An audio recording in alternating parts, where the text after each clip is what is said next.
Well, good morning, everybody. It's a great pleasure to be here at Korea University this morning to talk about Korea's international security policy.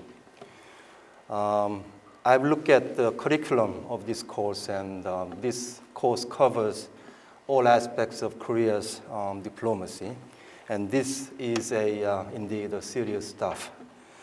So going into the serious stuff, one more thing. I've been dealing with this North Korean nuclear issue and security challenges for the last 20-something years out of 38 years in diplomatic service. And given what's happening to North Korean nuclear weapons programs, the diplomatic efforts, I can't say succeeded in spite of these combined efforts of my country, of the United States, of Japan, of China, Russia, all international community. And the central reason, as you know, is that we do have a persistent pursuer of nuclear weapons capability in North Korea.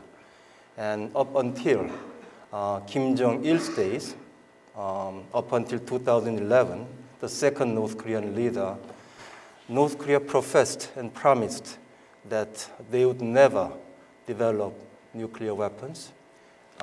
They merely wanted to develop an atomic energy capability like any other peace-loving country in the world.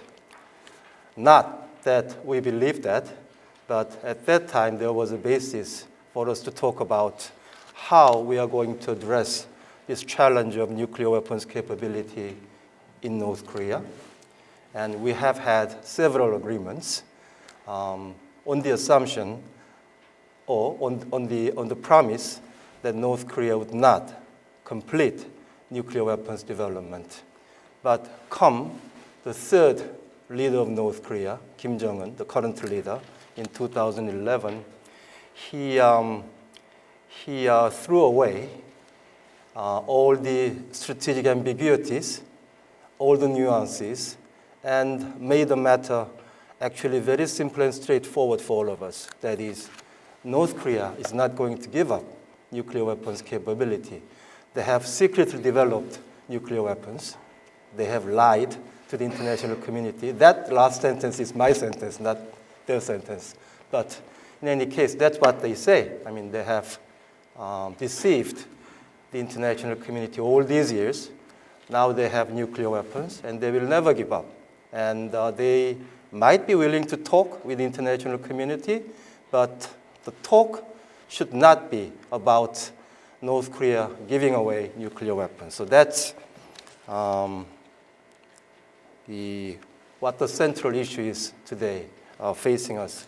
And this is a challenge to the Korean people, challenge to the neighboring countries in the United States, and also a fundamental and very important challenge for the international community, especially international non-proliferation community. Now, before going into that difficult stuff, something that not many people want to talk about these days, as a way of introducing myself, I want to touch upon some of the things I did as a diplomat. I had a title, Diplomacy on the Ground.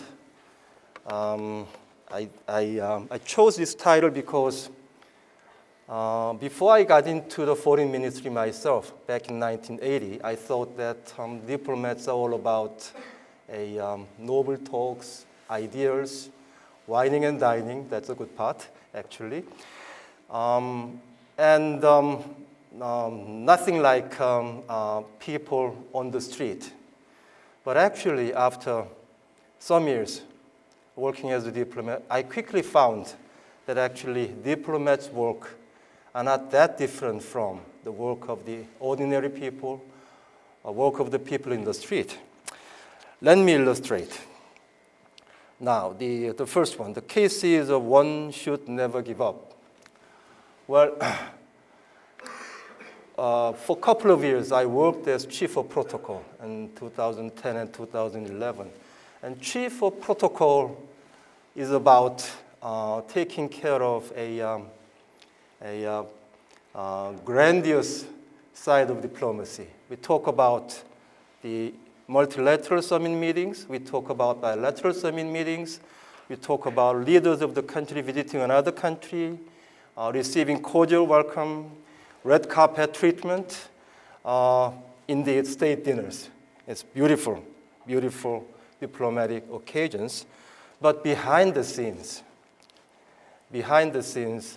these diplomatic functions are not that different from your experience going to Namdaemun market, try to haggle over the prices. Why? Because, well, let me give you an example. The multilateral summits are always difficult to manage because it's very difficult to manage one leader's visit to your country. It's immensely more difficult to try to handle like 20 leaders in your country at the same time. So you'll have to, set down some strict rules of protocol to make sure that the leaders can get together and have substantive discussions. So one of the rules usually is that, you can come into these conference halls, but you can be accompanied by only, say, up to 3 working level officials. So the leader plus 3 officials, we call it 1 plus 3. And then we all usually ask, because leaders love to be photographed, and leaders love their photographs in the press. So how about we bring in photographer? And usually the answer is no. So in the first couple of multilateral summit meetings I handled as chief of protocol, I was following the rules. And I found out that actually some countries do have official photographers with the leaders. And how it happened? It's like you try to handle the who is going to enter, who is not going to enter, but you are talking about dozens of people coming in, trying to come in at the same time. So sometimes some countries can bring in official photographer. So what I did after that was that I always make sure that the official photographer tag along with me, and then waiting in the vicinity of the entrance.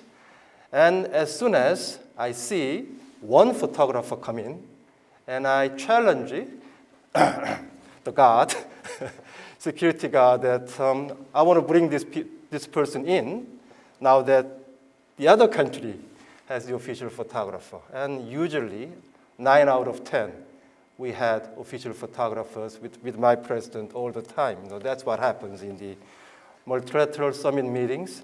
So you should really never give up. You should challenge and see if anything can work. The second, where your leader is seated or stands, is sometimes more than protocol. Okay, look at this photo. That's G20 Seoul Summit official photograph.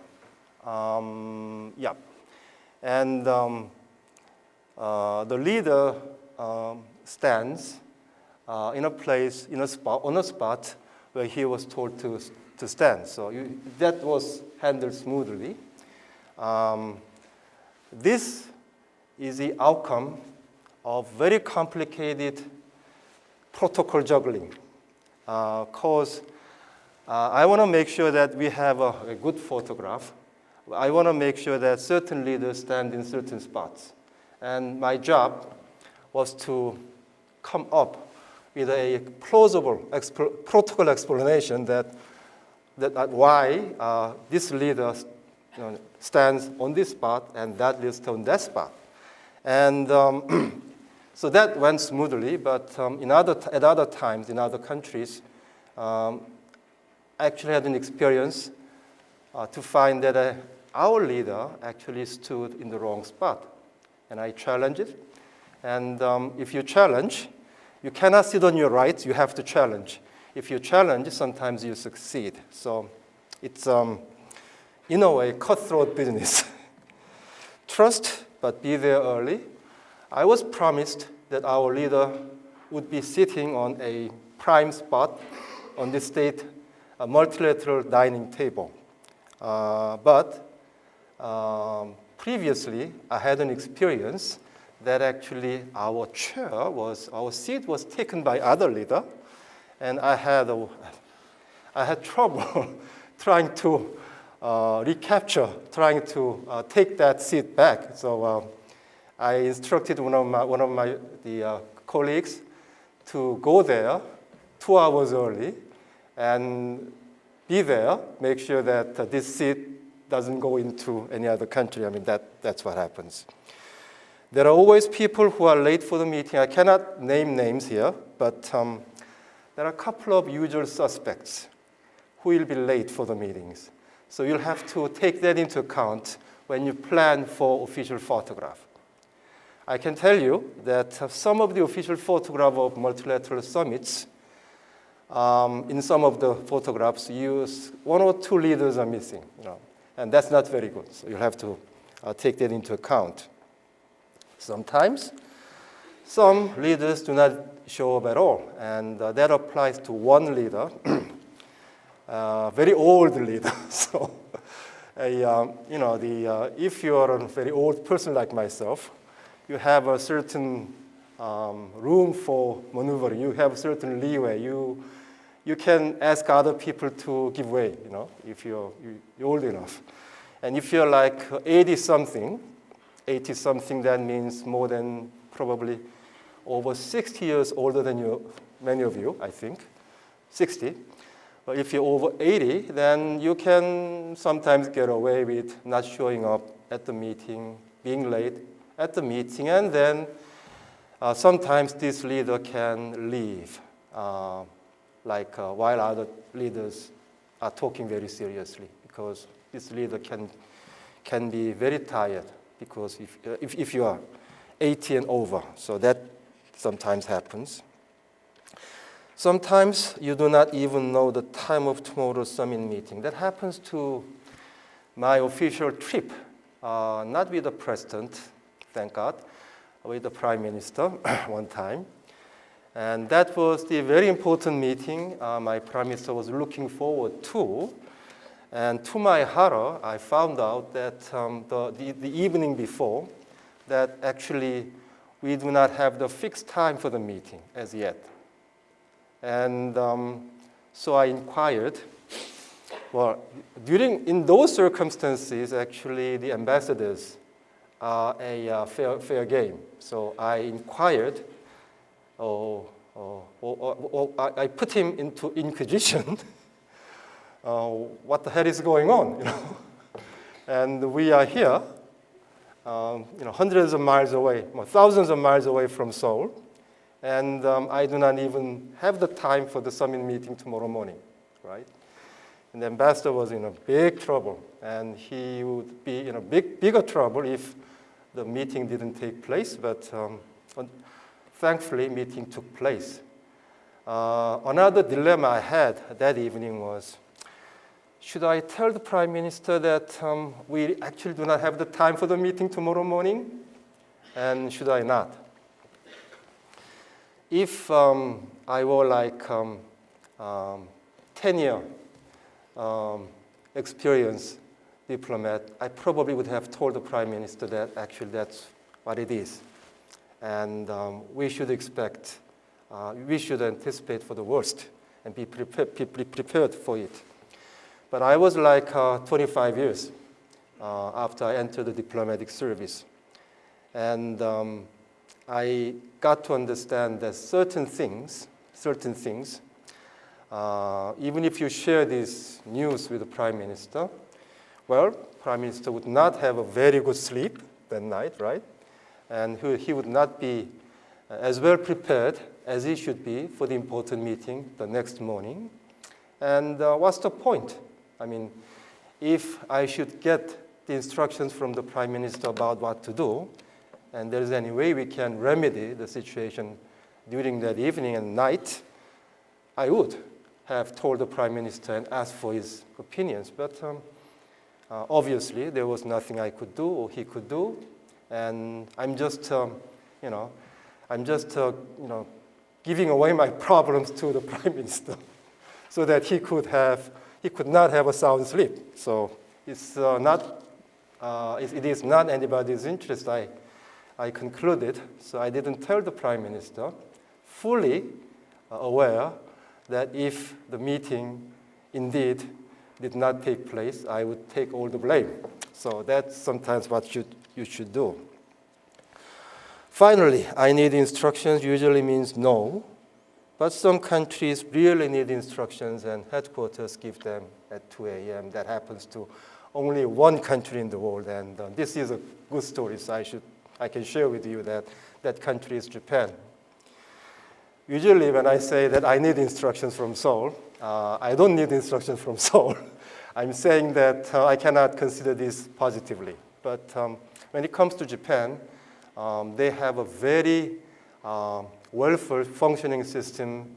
So this system actually somehow functions in the middle of night. And actually I saw my good Japanese diplomat friend actually getting instructions in the early morning hours somehow and got back to us. So we should respect the Japan's work ethic, I think. The second page, a little more serious. Always keep your first option in hand. You see, when you go into negotiations, people focus upon what's going on in the negotiating room.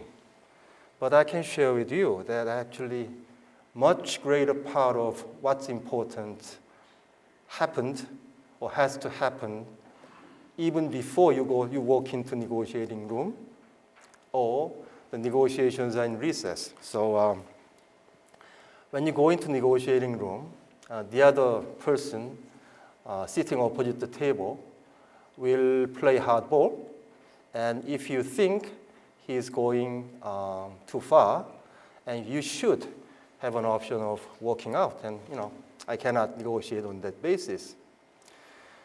If you do not have that option, then you are done. You are at the mercy of the other person. So walk out.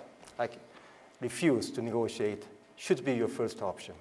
And for that to happen, for you to have that option, you'll have the full confidence of the people back in your capital. So if you ask many negotiators, you will find that the most difficult and most important job is actually conducted in your capital between yourself and your bosses, rather than across the negotiating table between yourself and the other person. Sometimes you find that actually the other person is more friendly to you than your bosses in your capital. That's what happens. Very important. Make clear your bottom line from the outset and stick to it. It actually applies to to diplomats not from superpowers, but from middle powers. There are two ways. You can, begin with an exorbitantly very high price, very tough position, and go down. Or you can relatively quickly come to your bottom line, and you say this is your bottom line, keep saying it and stick to it. Depends on who you ask, but I can tell you that from countries like Korea, a middle power, trying to negotiate important stuff with a little more powerful country, then perhaps a more effective way is to make the other person understand that this is your bottom line. You can give away any more goodies, nothing upon your sleeve. And so you'll have to make a deal with this position or not. And you'll have to be, in a way, very honest about this.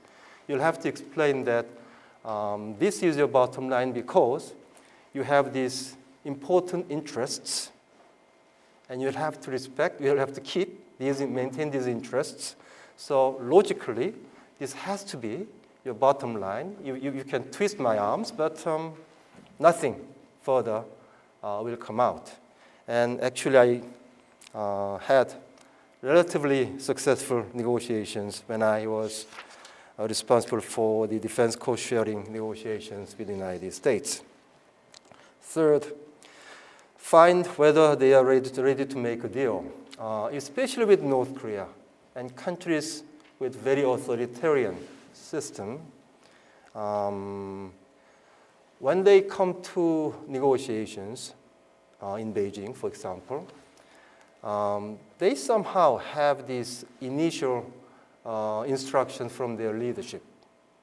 And I found that North Koreans have the habit of trying to find out what your bottom line is. And once they have found it, other countries usually make a deal if this bottom line is actually okay with you. But North Korea is usually going for another push. So what happens is that even if the deal is actually good for North Koreans as well as for the other parties, they do not make a deal. They insist they go back to Pyongyang and meet again in 1 month. That's what happened in 1994 for the agreed framework. That's what happened in 2005 for the September joint statement. And so, in a way, the lesson here is that, if that is North Korea's negotiating habit, you'll have probably 1 or 2 more cards upon your sleeve, so that because you might have to deploy 1 or 2 cards to make a deal. If you exhaust all your negotiating cards, thinking that now you can make a deal with North Koreans, you might be surprised. So you should not do that. Your apparent shortcomings can work for you. That applies to APEC admission negotiations. That's 1991. The first regional multilateral summit in Asia Pacific was APEC. And before APEC, there was no occasion at all for the leaders of this region to get together, having group photographs and have discussions. So APEC was the first one. And APEC began with 12 countries, 6 ASEAN countries and 6 non-ASEAN countries. And China and 2 other Chinese economies were out of APEC. And from the first meeting back in 1989, APEC wanted to invite the 3 Chinese economies, as we called them at that time. And Australia didn't succeed. The Singapore second chair didn't succeed. And Korea was the chair for 1991. We succeeded in bringing in 3 Chinese economies into the fold of APEC. Why? Well, fundamentally, China, Taiwan, Hong Kong wanted to come into APEC at that time, 1991. That's the most important thing. But perhaps it helped. What helped? Korea was a divided country. We engaged in all kinds of silly diplomatic games in North Korea about how you call yourself, how you call North Koreans, and how you have a little diplomatic upmanship as against North Korea. So we know all the tricks. We have done it ourselves. Some of them are a little silly, actually. So we understood the sensitivities involved in those negotiations. We had the patience that was required for these negotiations because we had done it. We understood Beijing was very sensitive. Taipei was very sensitive. So actually, the division was our shortcomings. But in this diplomatic enterprise, actually, it helped Korea. So you never know. Your good points can help you. Sometimes it doesn't help you. Your apparent shortcomings might help you. So you never know. Now, very quickly, Korea's national security environment. When you talk about this subject, these are the words that usually come up in the book. Korea and China are like lips and teeth, and when teeth are gone, the lips will feel the cold. These days, this word is used to describe relations between China and North Korea, not South Korea. Anyway, the Korean peninsula is like a dagger to the Japanese archipelago. That's what was said in the 19th century. And that was what was quoted. That was the words that were quoted when the Russo-Japanese War and Sino-Japanese War took place back in the late 19th century. So because of this, perhaps, against its will, Korea often became the battleground between big powers, like the war between China, Qing Dynasty, and Japan in the 19th century. At that time, of course, Korea wanted to be clear of this warfare, but without the military capability to make sure that can happen. Usually, even if you don't want it, you become battlegrounds. That was more pronounced in the war between Russia and Japan, because at that time, Korean government actually declared neutrality, but it was not respected. And then after the Second World War, Korea was not defeated, was not involved in the start of the war, but Korea was divided and still divided long after the other countries like Germany, Austria, and I would say Yemen were reunited again. So that's what happens. And so some people say that Korea is geopolitically least fortunate. Korea is located at geopolitical fault line, and Korea is divided, has been divided since 1945. Another challenge, and North Korea does not sit still, but presenting all sorts of serious challenges. So we are all focused about North Korea these days. But what about the future?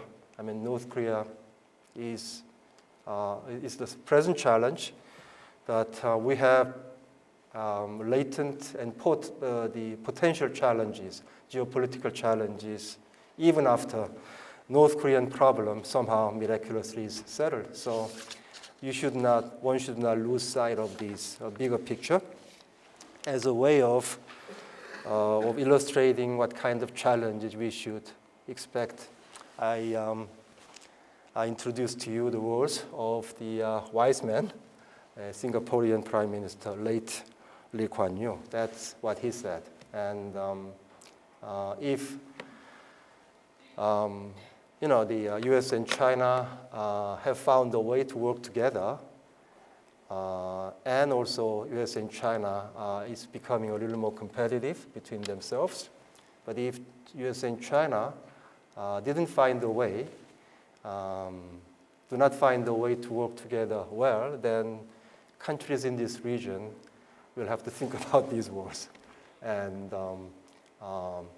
try to really crystallize their national security interests, their economic interests, and choose the best policies available to them. And the debate is already ongoing in countries like Australia, Singapore, and other countries. Korea's national security policy, these are the words from like 2,600 years ago. And these words actually make a lot of sense to the Korean people of even today, I think. The Melia is actually a Dorian, Melian people are Dorian people, so they are ethnically very close to Spartans. But they did not align themselves with Spartans. But they actually sent some money to Spartans. So Athenians didn't like it. So they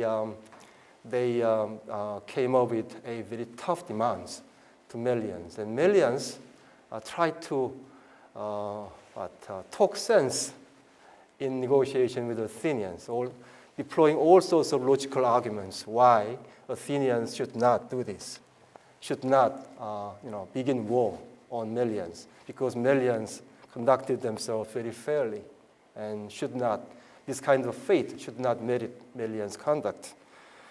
And then these are the final words from the Athenian negotiations, according to Thucydides. That is, the strong will do what they can, the weak will suffer what they must. And indeed, the Athenian army stormed the Melians.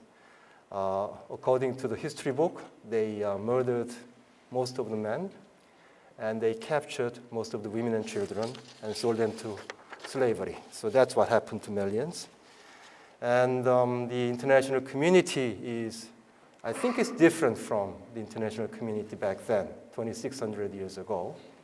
But at the same time, we do not have a central international tribunal that can enforce laws and justice. So at the end of the day, the power politics is the ultimate kind of rules that still applies to the international community. And for a country like Korea, the middle power should not be forgetful of this reality, I think. Moon Jae-in government's policy agenda. I don't work for Moon Jae-in government, so I took this from the Blue House, the website, and Moon Jae-in government announced 3 strategies, very sensible strategies, and these are the kind of policy statements you will encounter in government's websites. So this is all such wonderful words and sensible words, but at the same time, that really doesn't tell the whole story. And some of the notable elements that was picked by myself, so it's not Blue House, but all these words were in Blue House website. I just picked the words that might interest you. So early transfer of the wartime operational control, conclusion of an inter-Korean basic agreement, and so forth, and so on and so forth. I work for the Park Geun-hye government. Is it that different? Park Geun-hye government's policy agenda, again 3, all very sensible, also right, but notable developments, so things that were done by the Park Geun-hye government, you might remember are the things that I illustrated, like the shutdown of Kaesong, introduction of THAAD system, and these were very difficult decisions. So these developments reflect the difficult decision on the part of the government. And that's what collectively we did during Park Geun-hye years. And I will open for questions if you have them.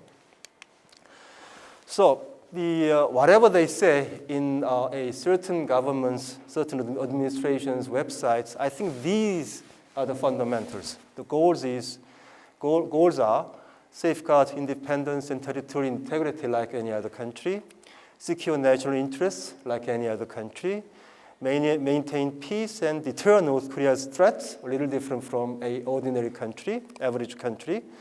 And I would say that, in other words, we maintain and strengthen strategic superiority on the peninsula, and that's our strategic goal, I believe. And seek peaceful reunification and pursue united Korea based upon values of democracy and the market economy is something unique for Korea's national security policy. And the final one, of course, is that you will have to prepare for the future. And means, they use the word DIME, the diplomatic, information, economic, and military. We use all these means to try to achieve our goals.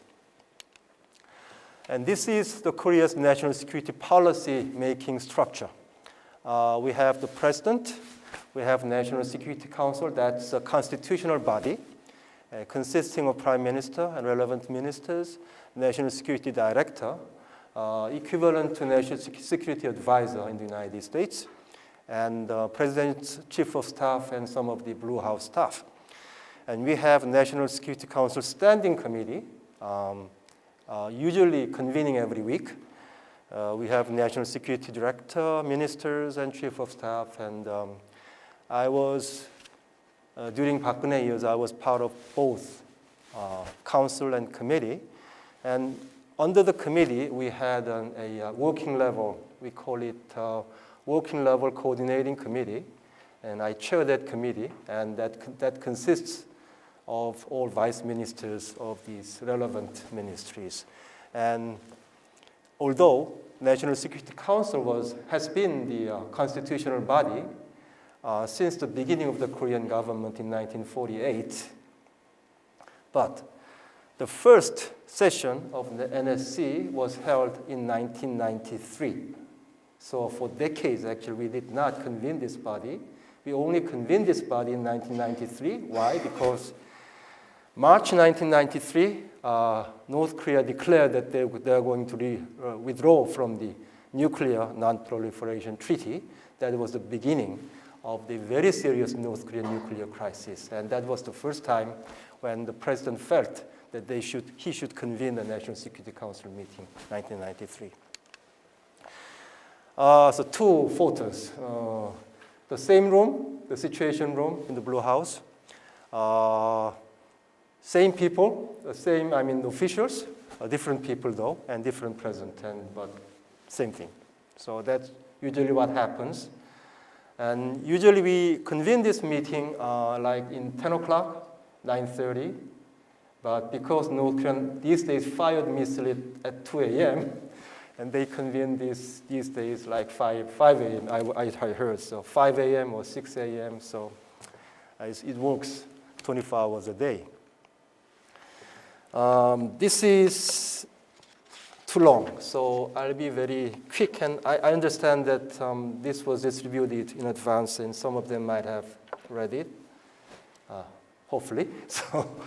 But if you have any questions, anything that you can ask me during Q&A sessions. North Korea's nuclear and missile threat, that was the main challenge for over 2 decades for Korea, and that was the main thing I was involved in doing. As I said, I cannot say that I was very successful, but we tried to do our best. And I want to be very straightforward about this so that you can get the gist of what happened. How it started? In the 1970s, North Korea imported one Scud missile from a certain country, and they reverse engineered it. And then that means you just tear it apart, and you put it back again. That way you understand how it's manufactured, right? So through reverse engineering, they acquired the capability of Scud-A. Scud-A had a range of like 300 kilometers. So initial kind of rudimentary stuff. And North Korea developed more potent missile capabilities later on. 1980s and 1990s, North Korea tried to import a 5 megawatt nuclear reactor.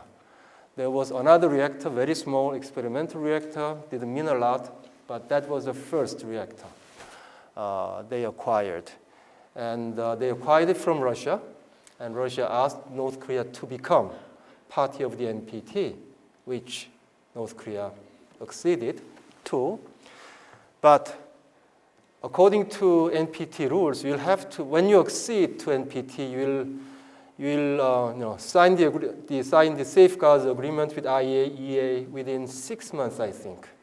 But for 5 years, North Korea did not do it. So that was a problem for the international community. And another thing happened was between South and North Korea, we negotiated and concluded South-North Korean non-nuclear agreement back in 1991. So these two-track negotiations happened almost at the same time and concluded almost at the same time. So late 1991, early 1992, we had two agreements, North Korea joining NPT and acceding to IAEA safeguards agreement so that IAEA monitors can come to North Korea and make inspections. And the other one is inter-Korean non-nuclear agreement. And we had an agreement, but we'll have to have an implementing protocols and negotiations ensued the next year.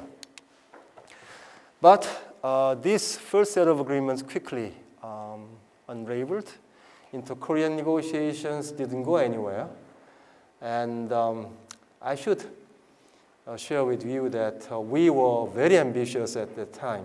Looking back, maybe too ambitious, because we South Korea demanded that we would have the right to go into North Korea and do the challenge inspection. We call it challenge inspection, kind of on-the-spot inspections, up to 54 times a year. So that is every week. And of course, that was a little too ambitious. Why we was so ambitious? Why IEA was so ambitious? Because of the first Gulf War. IEA did not know that Saddam Hussein was tinkering with nuclear weapons development. So US was very surprised. IEA was very surprised. All the international community was very surprised. So the whole international community became very strict about demanding inspections about another country. And North Korea was the first country after the first Gulf War. Oh, by the way, I was in Iraq when that happened back in 1990. Now,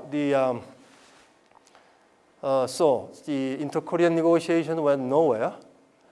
IEA inspectors went into North Korea in May 1992 and found evidence of cheating. So they demanded special inspections. Under the Charter of the Non-Proliferation Treaty, they can demand special inspections. If North Korea agreed to that, that would be the first instance, by the way. So North Korea refused, rejected, and instead, several months later, announced that they would withdraw from the NPT altogether. And they can do it because NPT has a provision that you can withdraw from the NPT, citing that your supreme national interests are compromised. So that was the first very serious situation evolving on the Korean Peninsula. Naturally, the United Nations began talking about economic sanctions, and North Korea declared that economic sanctions are like act of war. So they will go into war. And so the other party, of course, began preparing for an oncoming of military attack from North Korea. So tensions were very, very high, like you've never seen it these days, because many of the South Korean people stacked up food, ramen, instant noodles, and potable water in case there was a military attack. Now, many of these older generations had an experience about the Korean War. They knew what to expect, so they began preparing. And these days, people talk about tensions, but not many South Korean people are stacking up their food because they have heard about the crisis talks too many times, and they just would not take that very seriously these days. But in 1994, it was very serious. Then the former President Jimmy Carter was invited. He went to Pyongyang, met with Kim Il-sung, had a lunch party on a boat in the middle of Taeyong River that's flowing through North Korean capital Pyongyang. And they announced that North Korea would stop doing the bad thing for a while, agree to resume negotiations, and agree to the potentially first South-North Korean presidents meeting. So indeed, negotiation resumed in Geneva after several months. First important agreement, agreed framework, it was called, was concluded. By the way, the first inter-Korean summit meeting did not take place because Kim Il-sung died while he was preparing for the summit in July. So the South-North Korean summit didn't take place, but negotiations were concluded. Main points of the agreed framework, you see, is basically freeze everything. That's it. And only after about 9 or 10 years, they will allow the IAEA to come in and make special inspections. That means in after 9 or 10 years, the international community will know how much cheating North Korea had done. So that was the gist of the agreement. In return, the international community, not international community, but Korea, Japan, United States, agreed to provide North Korea with 500,000 tons of heavy fuel oil every year and build 2 light water reactors, like $1 billion worth. So that was kind of first agreement that was signed. Actually, that was the only agreement that was implemented for some time. But after a couple of years, U.S. got information that North Korea is cheating on the agreement again. This agreement froze the nuclear programs that were known to us. That is a plutonium, what they call plutonium-based agreement, plutonium-based programs rather. But secretly, North Korea actually began enrichment activities. That's, of course, totally against the agreement. And in 1998, U.S. challenged North Koreans. U.S. pinpointed one location in North Korea, Kumchangni. And U.S. said that we suspect that in Kumchangni, in underground tunnels, you are conducting enrichment activities. And North Koreans said that, okay, you can come in and take a look at it, but it's not for free. So U.S. actually provided food assistance and sent people to Kumchangni underground tunnels. The tunnels were empty, so U.S. got burned. But the suspicion, so the Kumchangni was not successful, but actually suspicion was actually substantive. So after several years, it came to the surface, and U.S. senior official visited Pyongyang and challenged North Koreans that we suspect that you are doing enrichment activities. Surprising to us and to the United States, North Korean officials said, why not? We are doing this. So that was the beginning of the breakdown of this agreed framework. To be fair to North Koreans, after a couple of weeks, North Korea kept silent for a while, and after a couple of weeks, that North Korea said that they did not actually said, yes, we are doing this. They only said that we are entitled to do this. So we are entitled to do this, and we are doing these 2 different things. I checked with several American diplomats who were present at that encounter. You know, the Americans have these meetings with North Koreans. Not only they bring in an interpreter, not one, but usually more than 2, they also bring in American diplomats versed in Korean language. So they double check everything. So I met and inquired to a couple of my friends, and they all said that actually at that time, Kang Seok-ju said they are doing it, not they are entitled to do it. In any case, still controversy. The North Korea would not admit to that. By the way, in any case, after that happened, the agreed framework couldn't continue, so it was all unraveled. So tensions rose high again, and international community was in confusion for quite a while. The difference at that time compared to 1994 was that U.S. asked China to get involved and help, and China agreed. So after confusion now, not the U.S.-North Korean bilateral negotiations, but Sixparty talks was born in 2003, and I was involved in that too.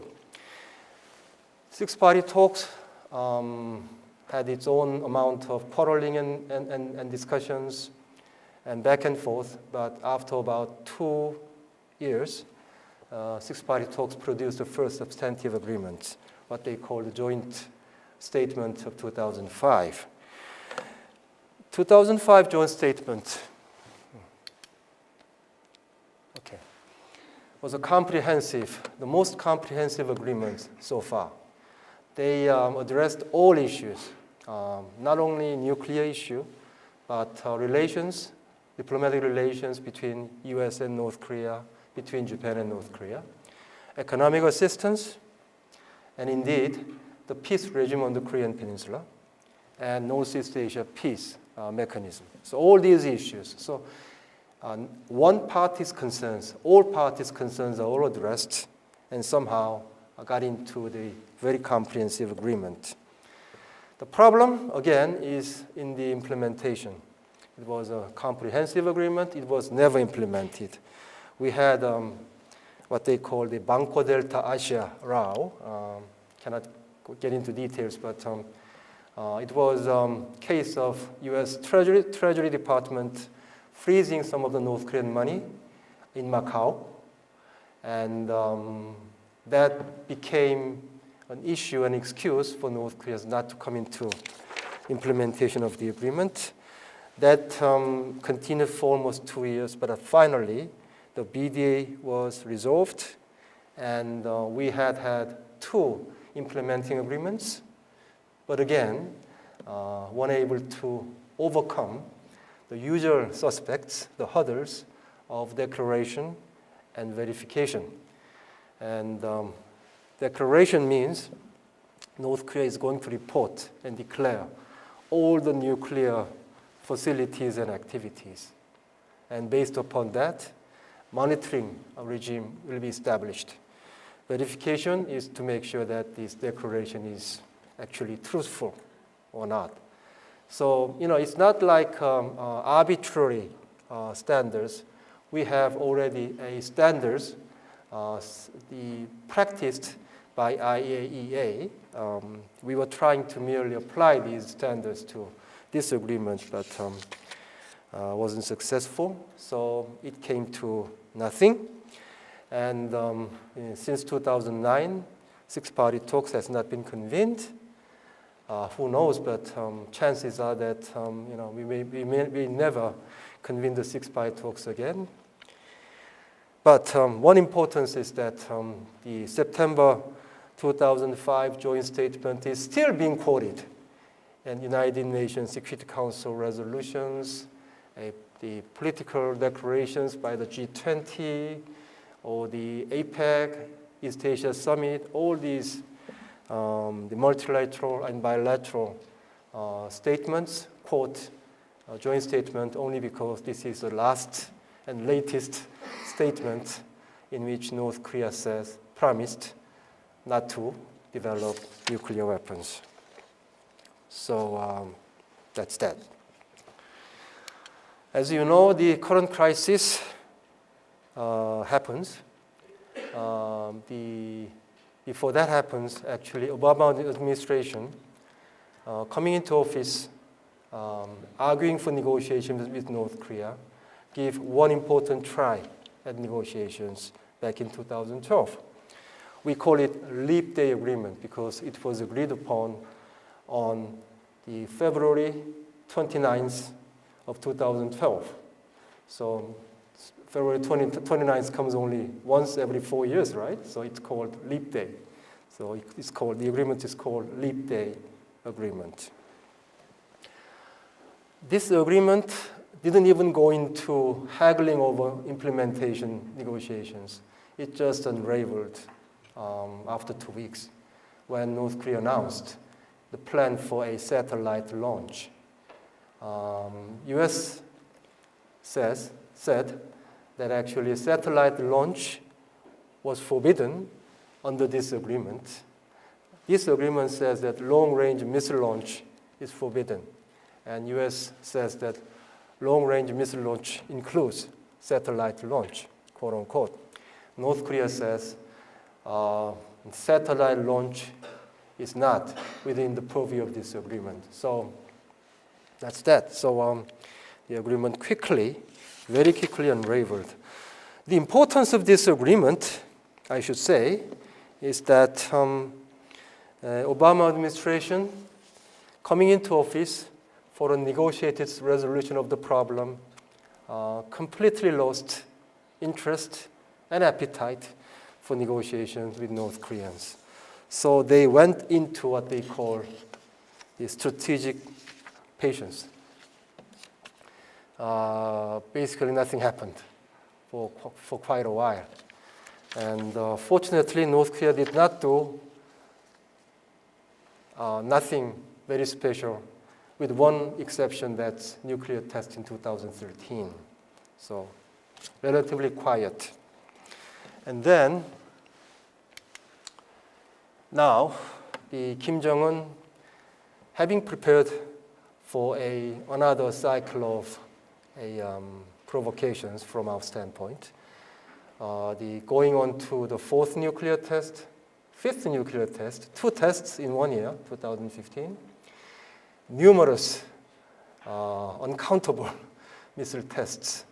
Not only the Scud tests, Nodong tests, Musdan tests, but also new kinds of missile tests called Hwasong. That is a long-range missile test. The latest one, they conducted Hwasong 15, a missile test on 29th of November, and that demonstrated the range that can cover probably the continental United States, although we do not know whether they have completed the mastery of re-entry technologies. And then also the Bukguksong tests. Bukguksong is an SLBM test. At the moment, I do not worry too much about Bukguksong tests because they only have one big submarine that is capable of having SLBM capabilities, just one submarine. And if you only have one submarine, that isn't really a big threat. If they build 2, 3, 4, 5 submarines with SLBM capabilities, of course, we'll have to be concerned very seriously. So we are having probably the most important and most serious phase in the ongoing, slow-moving sometimes crisis about North Korean nuclear and missile capabilities. And since UN Security Council considers stronger actions and prediction of conflict abounds, so talks about negotiations abound too, and China sent special envoy, wasn't terribly successful, and United Nations for the first time in several years sent a Undersecretary General to Pyongyang, somewhat more successful. I do not know, I don't have the inside knowledge, so I do not know what's going to happen after this, but what is important to me is that negotiations, not merely, but negotiations for what? And that's important to me. The current situation, summing up, North Korea possesses nuclear weapons and also the materials for additional nuclear weapons. North Korea probably miniaturized the warheads so that some of the missiles like Scuds can have nuclear warheads. For other missiles, we are not quite sure. North Korea has different kinds of missiles. I have covered this already. And probably possesses the capability to threaten my country, Japan, and all other neighboring countries within that range. Has yet to acquire the capability to threaten the mainland United States, mainly because of the probably not completion of the re-entry technologies and acquiring the materials needed for re-entry, but they are fast on their way. So the questions we should ask, I believe, from Korea's standpoint, I mean. So what are our fundamental and central interests? I believe the central interests for us is to secure peace, but not subjugation, and the building preparations, building groundwork for unification. For that to happen, we'll have to find a way to maintain and hopefully strengthen strategic superiority on the Korean Peninsula. In the 1970s and 1980s, actually, when it comes to military capabilities, North Korea was superior to us, if you exclude the US alliance. They were definitely superior. They were very confident. They were very confident in the 1970s, especially after 1975 in Vietnam. But after the end of the Cold War, the South Korea got the upper hand, acquired the upper hand, strategic upper hand on the peninsula. Hopefully, that will lead to a peaceful unification. If we have lost this strategic capability of superiority on the peninsula, that this is a whole new ball game. It's not just about nuclear weapons. It's about our core interests and probably the survival of the Republic of Korea. So I believe that Korea should avoid giving North Korea a strategic superiority. North Korean nuclear capability from military standpoint, while huge problems, are not the game changer because they do not have a sufficient second strike military capability to be able to actually give an assured threat to the United States and others. So this can lead to a nuclear stalemate, but I do not believe that this will lead to a nuclear superiority on the part of North Korea. But if you give away enough, more than enough, then that will change. So nuclear weapons themselves are not game changers, but bad negotiations can change the fundamental strategic balance on the Korean Peninsula. Again, I emphasize, I'm saying this from Republic of Korea's standpoint. So we have to make sure that North Korea actually gains nothing tangible simply because they have nuclear weapons. You see, they have nuclear weapons, huge problems. They might try to go into exhortation games, whatever. But if you stand firm, not give them anything tangible, they would not get anything tangible. So I'm not saying we should go into war with North Koreans. No. Far from that. I believe that we should go into negotiations, but negotiations for a denuclearization, negotiations for non-nuclear Korean Peninsula, not negotiations leading to the situation where North Korea preserve nuclear weapons and we do not have nuclear weapons, and then U.S. somehow reduces or pulls out forces from the Korean Peninsula, and somehow U.S. The assurance of nuclear umbrella weakened after the negotiations. If that happens, of course, a Republic of Korea's strategic position will become precarious. Okay. So, what should we do? Denuclearization, not freeze. We can go into freeze. We can talk about freeze only if this freeze is the phase leading on to the complete denuclearization. Think about the past negotiations when North Korea promised that they have no interest in developing nuclear weapons. And we concluded negotiations for a freeze. But they didn't keep their words. Now they are saying that they would never give up nuclear weapons. And under these circumstances, if we negotiate for a freeze, the freeze will probably become an open-ended freeze. The freeze in itself, the problem with the freeze is it is reversible. You can always reverse it. And we have nothing left. So that's a problem. and sustain increased pressure, because only with pressure we have a fighting chance that North Korea might change its mind.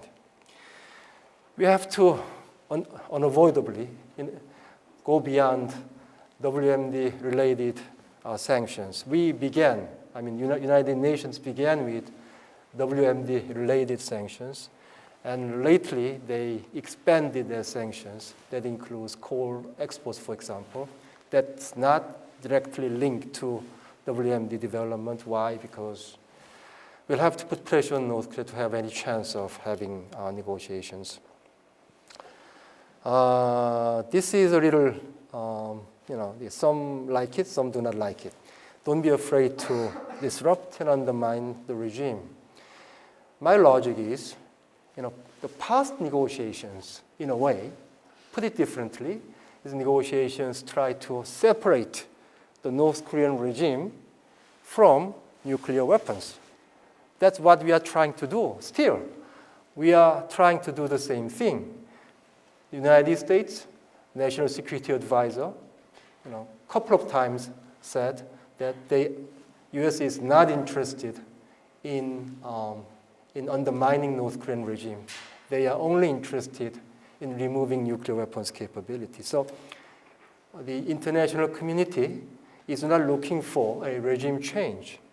But if North Korea insists upon keeping nuclear weapons, in other words, if North Korea insists upon not being separated from nuclear weapons, what can you do? You have to increase the pressure on North Korea so that North Korea might realize that nuclear weapons actually do not help the regime's survival. Because of nuclear weapons, North Korean regime survival might be in question. If that's the conclusion North Korean regime arrives at, only then North Korea will become more sincere and serious about talking about non-nuclear Korean Peninsula. Military options is not good options. Not good options, and also it's difficult options. U.S. There are ways the military options can be played, perhaps, but very risky, very risky, and very costly. So it's not very easy option for any country. At the same time, all options must be on the table, so that you will give North Korea a strategic, resting place, so to speak. Whatever they do, they shouldn't be afraid of military options. If that's the case, of course, we will not be able to exert maximum pressure on North Korea. In turn, that will reduce the chances for negotiation. So this is a kind of games, dangerous games, but the kind of games nonetheless that we'll have to play. I do not underestimate the dangers of military options, but at the same time, I value and believe that the fundamental national security interests are the core of the issue, rather than we're going to have military options or not. It's a difficult thing, very delicate thing. You should be wary, but at the same time, at the end of the day, you will have to find a way to make sure that you are not being subjugated strategically by North Korea after all this. And that's the most important thing from the perspectives of my country, I believe. The final one is a kind of something normal, usual, that is always keep your plan B ready. You do not directly seek North Korea's regime change. You do not have enough policy means to make it happen, to be honest. But at the same time, because of internal contradictions, North Korean regime might be in chaos. That happens. That can happen, I mean. If that happens, you'll have to have your plan ready. And it's only prudent for a country to have this with you. So things are not very good, but I can add that things were never good with North Korea. As somebody says, North Korea is a country only with lousy options, not good options. You'll have to choose from bad options. The least bad option is probably your choice rather than best option. But when things get very serious like this, like now, I think what you should do is you go back to basics. You really contemplate what you are trying to achieve and what are your fundamental interests. Is tomorrow's news headlines is your fundamental interest? Is political popularity of a certain administration your fundamental interest? Or you have a more lasting, enduring, and most important national security interests you are trying to talk about. Usually, these fundamental national security interests do not come to the fore because we live in a world living by news cycles. And what's going to happen tomorrow usually is more important than what's going to happen in 10 years.